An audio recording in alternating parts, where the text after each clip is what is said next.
When are you coming home tonight, Dad? I'll be a little late tonight. Around 9, I guess. What's the matter, sweetie?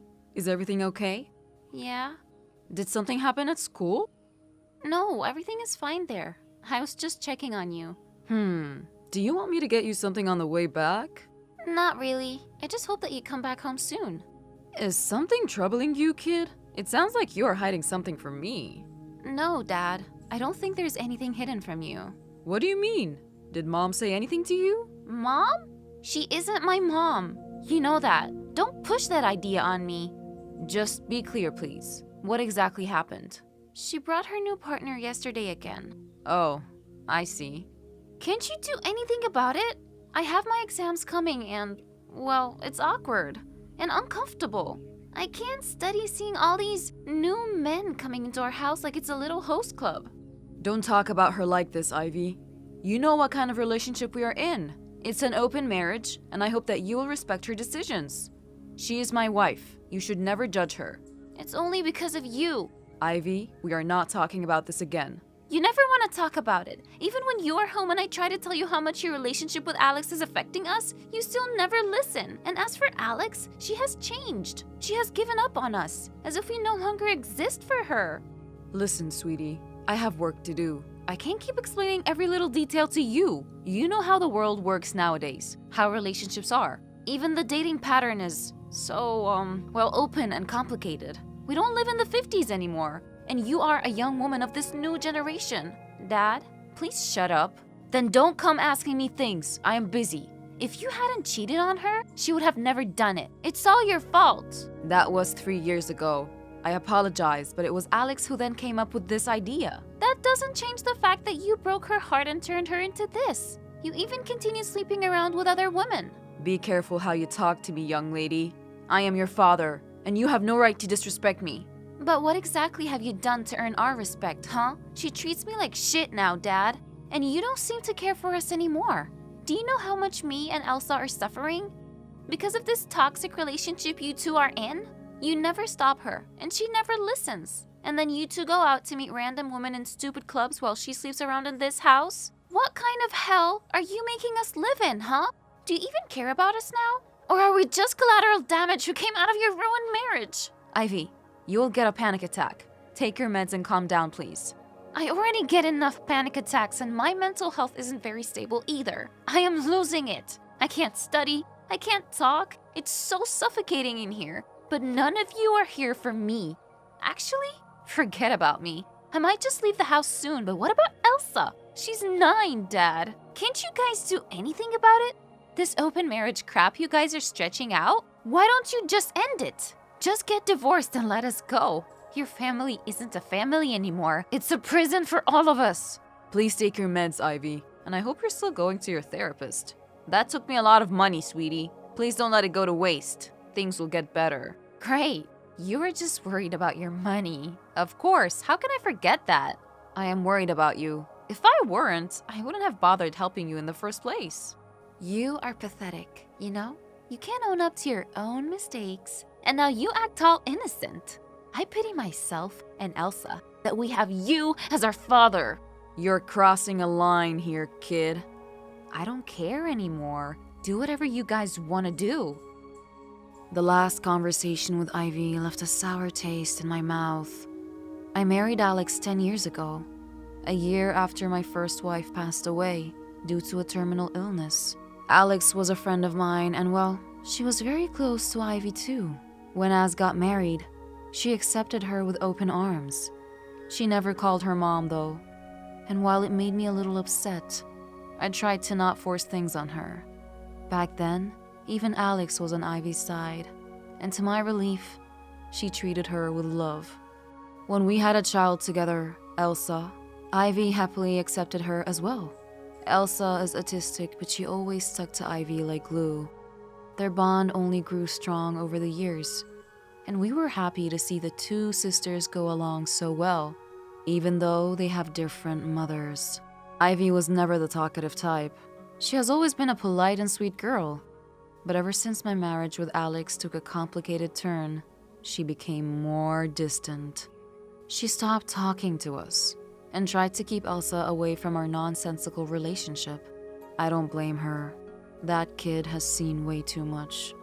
3 years ago, when I cheated on Alex for 5 months with another woman, Alex broke apart and started to treat Ivy poorly. But by the time I realized my mistake, things had gotten even worse. The family I built was now ruined by my own hands. My wife and kids no longer loved me, and seriously, why would they? But I tried to negotiate with Alex. I didn't want to divorce her. I loved her, really. So when she asked me to open our marriage, I accepted. That was her only condition. I thought our family would go back to normal and Alex would soon realize she wasn't made up for this. But again, I was a fool. Alex moved on with her new unhinged relationships, and I used my work as an excuse to stay away from the mess I caused myself. And in the end, Ivy got stuck in this toxicity. Alex, did you check on Ivy? I'm out right now. Ugh, what's the matter again? She said you're still at home with your partner. And now I am out with him. Can you stop texting me now? I just need a few minutes. Where is Elsa? At home. Must be doing her homework. Why are you questioning me like this as I have committed a heinous crime? They can take care of themselves. Shouldn't you talk to Ivy? I think she will feel better if you guys have a conversation together. What the hell was she telling you? Just that our house is turning into a host club? Oh, as if you don't sleep around with hookers every night, huh? I don't do it anymore, I've told you. But please, don't bring your partners home. Ivy doesn't feel comfortable, and we have Elsa too. You need to be more careful. So your daughter is finally showing her true colors, huh? She has always had a problem with me, hasn't she? You know that's not true. She has always respected you. We were able to get married without any hindrance because she was so supportive of our relationship. Can you stop advocating for your precious daughter? I have seen how she looks down on me. If she has that big of a problem, then why doesn't she talk to me directly? And Elsa, do you know how she keeps her away from me? My own daughter. Using her condition as an excuse to manipulate her. Who the hell is she to lecture me on how to take care of my child? She is concerned, that's all. Oh, shut up. She is just like you know?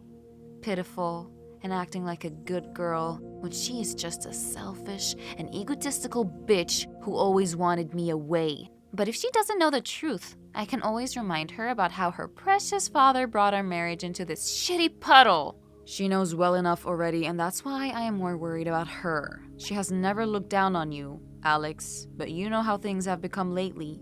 She's worried about Elsa and her mental health keeps getting worse. She has her studies, and if she fails to perform well during her entrance exams, she will get more depressed. Alex, we can still put a stop to this mess. We can still work on our relationship, and who knows, maybe everything will get back to normal. I will never cheat on you again, I swear. Let's do it for our daughter's sake. For Elsa's sake, at least. They want their parents back, but we are giving them nothing but pain. Elsa is doing just fine with how things are. And as for Ivy, well, I'm going to ask her to move out soon. Her mental health is just another nonsense she came up with to complain about me. I have heard her countless times gossiping about me with her friends on the phone. That doesn't give me the impression that she's doing any bad. In fact, I should warn you about the money you're spending on her therapist. Go check if she's actually paying a real doctor or just doing drugs at school. And yes, stop crying about our relationship and marriage and other bullshit. Don't act like you have always been a loving and loyal husband either. I wanted a divorce. I asked for it. But you kept refusing and asked me to give you a second chance. So when I gave you one, why aren't you happy? Seeing me well and good doesn't sit right with you? Did you want me to stay miserable over your petty ass? Don't make me laugh. Stop guilt-tripping me when you are the one responsible. You can badmouth me all you want, but just think about Ivy for once.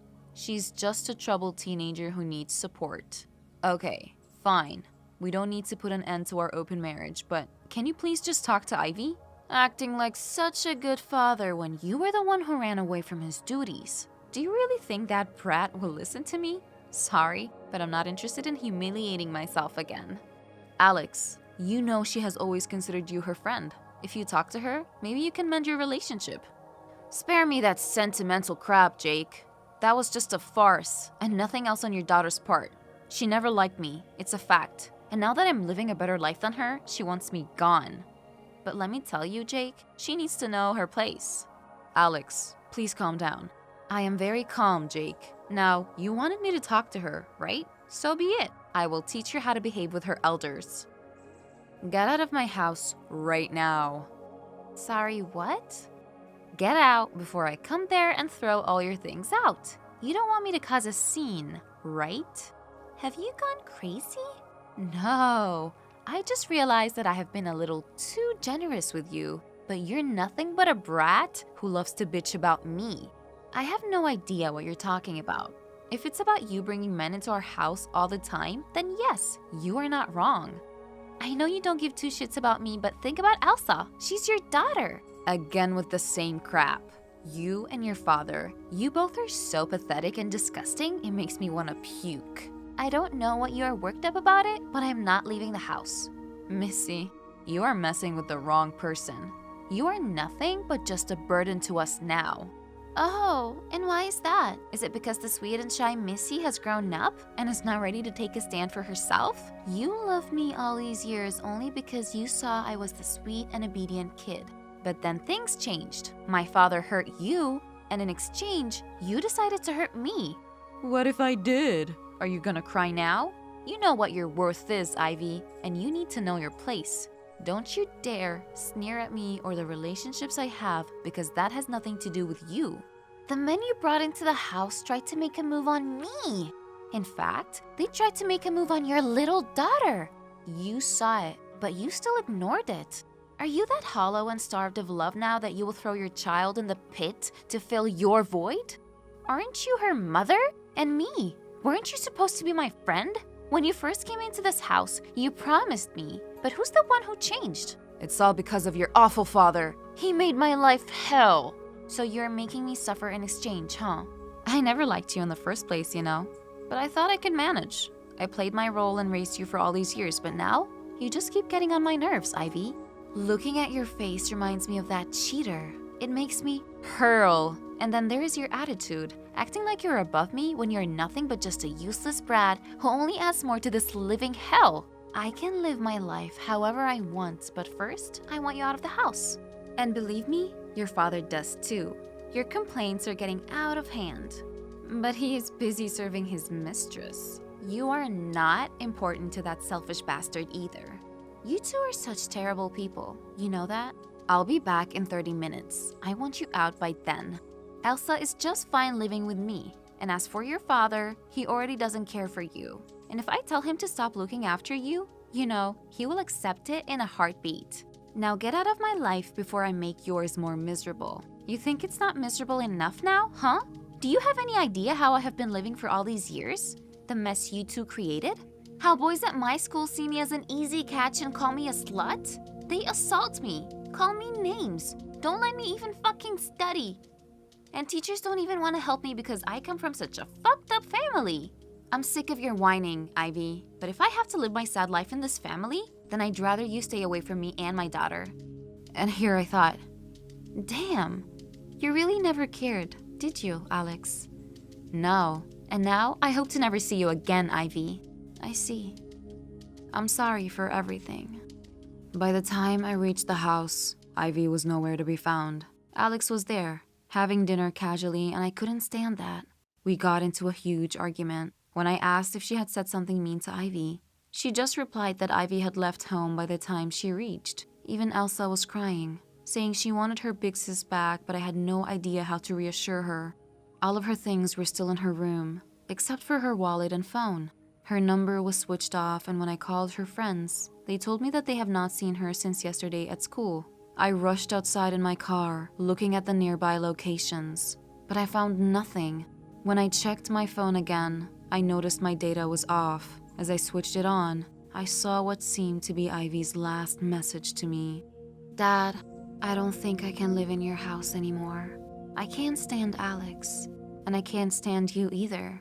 But most of all, I can't stand this life.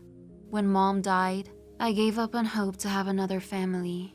But I thought with Alex, it would be back to normal. When you guys get married, I was really happy for you two. I thought I had parents again, but then everything changed. You and Alex didn't even think of the consequences of your actions. But what's the point in telling now? I don't know who to blame anymore. This shit is just so complicated and full of loopholes. But I know I am struggling. Every day, I feel my sanity losing. Therapy doesn't work. Those pills don't work.